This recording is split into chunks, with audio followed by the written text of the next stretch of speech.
Salut à toi, les temps sont durs mais Majorbac est avec toi pour combattre le confinement. Nous sommes en guerre. Alors pour gagner en efficacité et éviter de passer des journées non productives, voici les 10 erreurs à éviter absolument en travaillant chez soi.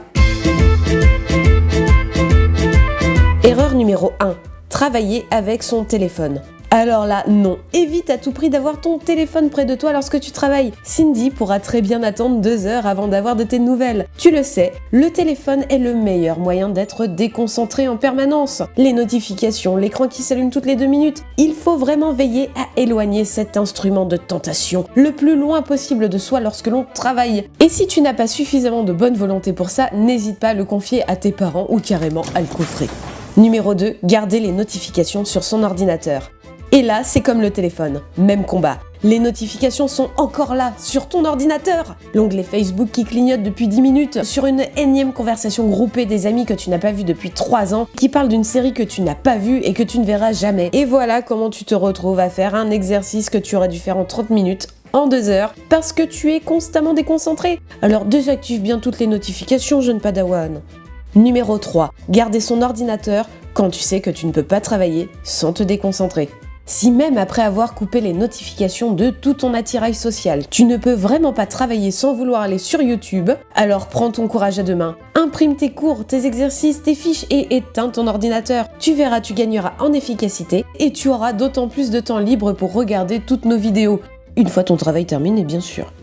Numéro 4. Garder une source de distraction sous les yeux. Bon, plus de téléphone, plus d'ordinateur, mais que faire maintenant? Eh bien, il faut enlever les dernières sources de distraction qui restent sous tes yeux. Car les snacks et la console te tenteront par leur champ. D'ordinaire, ce sont tes amis, mais là, ils seront tes derniers ennemis. Donc, éloigne-les de ton champ de vision. Numéro 5. Ne jamais sortir, ni faire de pause.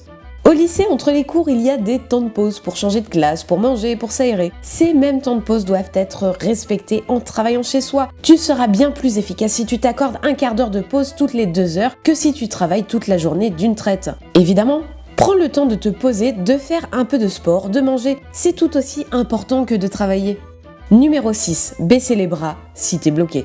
Tu dois faire un exercice depuis des heures et tu n'y arrives pas. Tu veux travailler une matière mais c'est tellement long, tellement pas intéressant que t'as absolument envie de passer à autre chose. Choisis un exercice plus simple ou une matière que t'aimes bien et commence par faire ça. Une fois que t'es concentré et que t'as réussi à adopter une attitude de travail grâce à l'exercice plus facile, tu peux essayer de faire l'exercice plus compliqué. Numéro 7. Ne pas planifier son travail. Le travail, ça se prépare et ça se planifie. Veille à bien structurer ta journée en reprenant ton emploi du temps pour être sûr d'aborder toutes les matières, soit en reprenant ton emploi du temps du lycée, soit en créant ton propre emploi du temps. N'oublie pas que les matières difficiles se travaillent plutôt le matin, tandis que les matières les plus simples sont en début d'après-midi. Bref, tu te connais mieux que quiconque, alors profites-en pour aménager l'emploi du temps parfait pour toi. Numéro 8. Oublier sa routine. La routine, dans le fond, c'est super important. Ne te mets pas à travailler sans t'être mis au préalable dans de bonnes dispositions. Si le matin, tu as l'habitude de te lever à 7 heures pour aller en cours, continue de te lever à la même heure. Ne passe surtout pas ta journée en pyjama, sinon tu serais bien plus tenté par les nombreuses plateformes de streaming. Grâce aux routines, tu pourras adopter une attitude de travail, même en étant chez toi. Numéro 9. Ne pas utiliser toutes les ressources à ta disposition. En travaillant chez toi, tu as accès à de multiples ressources grâce à Internet et au manuel. Sans t'y perdre et démultiplier les sources, n'hésite pas à regarder sur Internet si jamais tu as des questions. Attention cependant à ne jamais te perdre sur Internet, car oui, il est possible de se perdre sur Wikipédia ou la multitude de manuels scolaires. Essaie donc de chercher une information précise. Une fois la réponse trouvée, passe à autre chose, sinon la recherche d'informations peut aussi rapidement se transformer en procrastination. Numéro 10. Ne pas aller sur Majorbac. Car oui, on te prépare des fiches, des articles et on répond à toutes tes questions dans toutes les matières. Alors n'oublie pas de te rendre sur majorbac.com. On est là pour toi et si tu as la moindre question ou suggestion, ne te prive pas. Voilà, c'est tout pour cette vidéo. N'hésite pas à liker et à t'abonner à notre chaîne Majorbac pour ne rater aucune autre vidéo. Allez, ciao!